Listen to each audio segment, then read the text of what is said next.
একটা দেশে সংবিধান থাকার পরও কিভাবে স্বৈরশাসকের জন্ম হয়? উত্তর কোরিয়ার ডেমোক্রেটিক পিপল রিপাবলিক কোরিয়ান সংবিধান, হিটলারের জার্মানি ওয়েলমার সংবিধান, বাংলাদেশ গণপ্রজাতন্ত্রী বাংলাদেশ সংবিধান।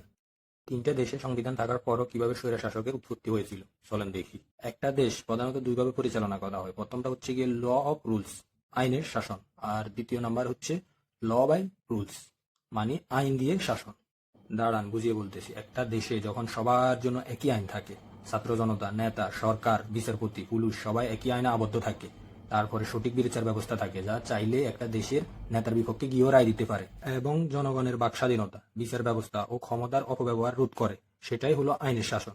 অপরদিকে যখন একটি দেশে আইন ও সংবিধান থাকে কিন্তু শাসক আইনে ও সংবিধানের উপরে গিয়ে আইনকে নিজের হাতিয়ার বানিয়ে ফেলে দেশের জনগণকে দমন, বিরোধী দলকে দমন এবং নিজের প্রয়োজনে সংবিধান পরিবর্তন করে, তখন সেটাকে আইন দিয়ে শাসন বলা হয় বা আইন দিয়ে শাসন বলা যেতে পারে। যেমন উত্তর কোরিয়ার কিম জন উন, জার্মানির হিটলার এবং বাংলাদেশের শেখ হাসিনাও কিছুদিন আগে নিজের প্রয়োজনে সংবিধান থেকে তত্ত্বাবধায়ক সরকার বাদ দিয়ে নিজেকে একজন সফল স্বৈরশাসক হিসেবে প্রতিষ্ঠিত করে।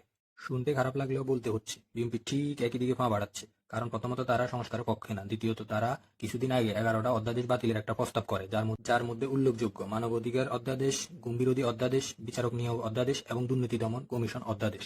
ঠিক উল্টো দিকে তারা আওয়ামী লীগের কার্যকলাপ নিষিদ্ধ করার জন্য একটা অধ্যাদেশ পাশের সুপারিশ করছে। খুব ভালোভাবে লক্ষ্য করলে দেখবেন যে অধ্যাদেশগুলো ভবিষ্যতে বিএনপির ক্ষমতাকে প্রশ্নবিদ্ধ করতে পারে। স্বাধীন বিচার ব্যবস্থা, গুম-বিরোধী, মানবাধিকার এবং দুর্নীতি দমন সেগুলো তারা রাখতে চাচ্ছে না, আর যেটা ভবিষ্যতে বিরোধী দমন করতে সহায়তা করবে সেটা রাখতে যাচ্ছে। যদিও পরবর্তীতে ফিরিয়ে আনবে বলতেছে, কিন্তু তাদের কার্যক্রমে এমন কিছু দৃশ্যমান দেখা যাচ্ছে না। বিএনপিকে বলবো, শেখ মুজিবের বাকশাল ধ্বংস করে দেশে গণতন্ত্র ফিরিয়ে আনা তারেক জিয়ার দল এটা, তাই এমন কোনো পদক্ষেপ নিয়েন না যাতে করে দলের ভাবমূর্তি নষ্ট হয়।